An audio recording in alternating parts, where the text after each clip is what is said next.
What rule was made because of you? So in 4th grade we had this thing called Wax Museum where you dressed up as a historical figure and gave presentation. So my friend was Harry Houdini and so he had handcuffs. So as 10-year-olds we were messing with them and my friend put them on me.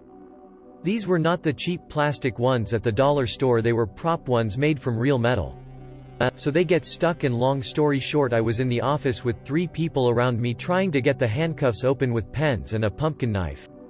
My sister said when she had to do it there was no handcuffs allowed. Thanks Nathan for trapping me. The place I work used to have unlimited coffee for their employees. 3 weeks after I started working, there was a sign above the coffee maker that stated that employees were limited to 3 cups a day.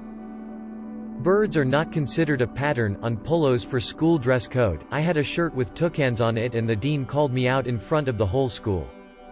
My high school used to have a drug project where we'd have to give a presentation on a certain drug. There was a little thing on how it's made, like in a lab or it's a plant or whatever. I misunderstood how in-depth that part was supposed to be. Long story short, I spent 15 minutes teaching the entire freshman boys' health class how to make black tar heroin, complete with a PowerPoint presentation. Don't have that part of the project anymore. Students are prohibited from organizing, advertising, playing, observing, or otherwise engaging in any form of rummy, blackjack, Texas Hold'em, 5/7 card stud, draw, pai gow, or poker during lunch period. Poker chips and cards are prohibited from school grounds except when required for specific, pre-approved activities or projects. Violation of this policy is subject to expulsion and referral to law enforcement for illegal gambling. This was middle school, decades ago. Our first and last annual school district Texas Hold'em tournament, presented by Junior's Bait Shop, was a resounding success. There is a required pin to change profile pictures on the classroom iPads now. This is because I decided to change every staff member's profile picture in the school iPads to a smiling, old Mexican man on April 1st. No aluminum bats on campus. Spanish class piñata party gone very wrong. Still have the scar. My senior year in HS, I had an English teacher who allowed all work to be turned in up to the last week of class. I turned in pretty much every assignment right about then, apart from the end of unit projects. Next semester, all the work for all units was due at the end of the unit. I was going to my first guitar lesson at school, so I asked someone where the band room was and he pointed in its general direction. I tried to open the door that led to the room he pointed at, but it was kind of hard to open. So I pushed harder, and a giant bookcase came crashing down onto the floor. I don't have any idea why they put a huge bookcase in front of a push door. But now there's a permanent sign on the door that says, "Do not open this door, ever, TLDR. I accidentally pushed down a huge bookshelf and now there's a super angry sign on the door. The library started putting up signs about authorized computer activities because I remotely rebooted the computers of noisy kids over and over. To be fair, it was a library. Students are forbidden to jump out through the windows. No selling Coca-Cola in the hallway. My high school made us leave our backpacks in our lockers because my Spanish teacher tripped over mine and sprained her ankle. She was on crutches and everything. She was a raging female doggy, but I still felt really bad. In elementary school, 2nd grade I think, I had to pee really bad, but I was in music class and my teacher was singing us a song and's playing guitar, so I went up to her anyways and asked to pee and she got upset. And since then she would remind us all that we can't go up to her while she's singing to ask to pee. I just didn't want to pee my pants, woman. In high school my group of friends and me started bringing a grill to school to make toasted ham cheese sandwiches in the lunch breaks. Soon after, more and more kids brought their grills to school. After about a week, the school banned grills on school property completely as they claimed it was a fire hazard. Coffee was banned in the training room at Earthlink after I spilled a whole cup into a CRT monitor. Skirts must fall at least 3 inches below your testicles. I played against John Carmack in Quake 3. He kicked my butt bad. I text spammed using the high ASCII characters. The update right after that, those characters no longer worked. The lacrosse team I played for in college isn't allowed to drink on team trips anymore.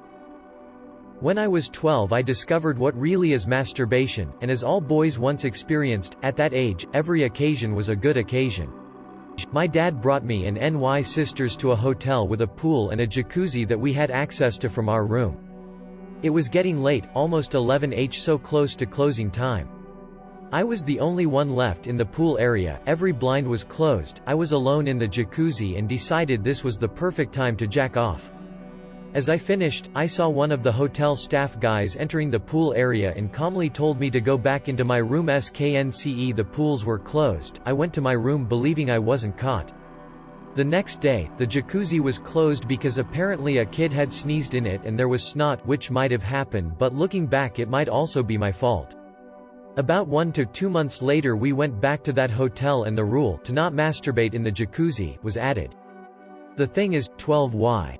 Oh, me never imagined that security cameras were a thing in the pool area, so looming back it is very embarrassing. My god, I never expected that to blow up as much as it did. Thanks. Now my most upvoted comment is about me coming in a hot tub.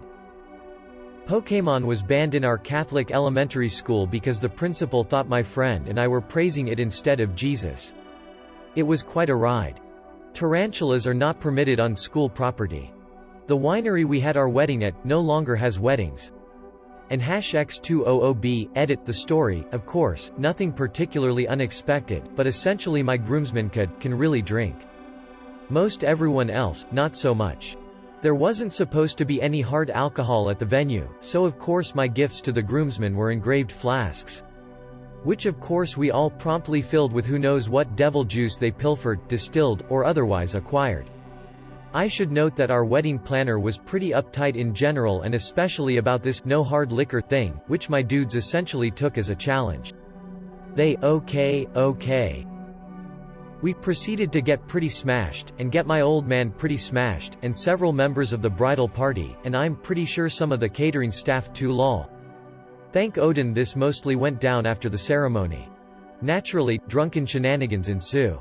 Best man had to have the mic taken from him after revealing my arrest record to my new in-laws. One groomsman fell into and somehow darnaged the fountain out front, another groomsman passed out in the parking lot, big fella, too, and I can't really remember what else. All in all it was really just a hell of a party, but the venue was definitely not prepared for our level of energy. Just celebrated our 7-year anniversary 1 month ago today. Smiley face. At a previous place of work, you cannot lock the wheels on the rolling carts. I had a micromanager that did not know how to do fluffing anything my job entailed, but wouldn't let that stop him from telling me bullgarbage like we need to 83 of a specific unit through to stress testing by the end of today or else there will be repercussions, except we can't because a certain micromanager failed to order the fluffing parts we needed to do that. Anyway, one day I was feeling like garbage and did not want to deal with him, so I got every unit I'd need for that day, made some walls around me and locked the wheels on them so no one could get to me. Then for good measure I put on some music and cranked it up loud. It was hard to keep the smirk off my face when micromanager started poking his head into the open slots of units I'd already worked on trying to get my attention. My floor manager just sent me emails that day for whatever she needed, and all of that got done. Of course edit, forgot to mention, I have no idea why the music was apparently fine but locking wheels was the issue. No singing Les Miserables at work. That first song with the prisoners working. Me with a mop. Edit, earlier in that shift, I brought about a rule against Bohemian Rhapsody, too. Board operators at the radio station have to show up 30 minutes early because I slept through a fill-in shift to run the morning news show. No obscene or disturbing costumes. For Halloween last year in school, I applied makeup following some YT tutorial I saw to make myself look like Two-Face from that Batman movie. Looked like my face was ripped off. Men are allowed to wear business casual shorts in the office. Dress code didn't allow men to wear shorts, but did allow skirts. Showed up in a kilt until the rules changed. No lightsabers at the swimming pool. My cabin at a summer camp got glowsticks banned because we cut them open and sprayed the glowy garbage all over the place. There was supposed to be a cap on vacation time at one of my previous employers. I don't know why no one ever picked this up, it was a startup, still people had left before I did, but the vacation kept accruing. When I left instead of 2 weeks in the bank there were 5 weeks in there and they had to pay me. I'm sure they could have jumped through hoops, but there wasn't anything in the handbook that had a cap in writing, although we were told it was 2 weeks, so they just paid me. The fact I didn't leave on bad terms helped a lot, I'm sure. When I got the check, it was for 9 weeks, not 5.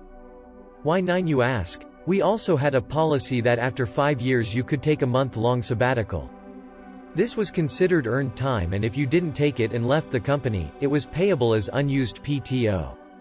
After I left, they made darn sure no one had more than 2 weeks of PTO banked, put out a new handbook, and they ended the sabbatical for new employees going forward. People grandfathered in got to keep it.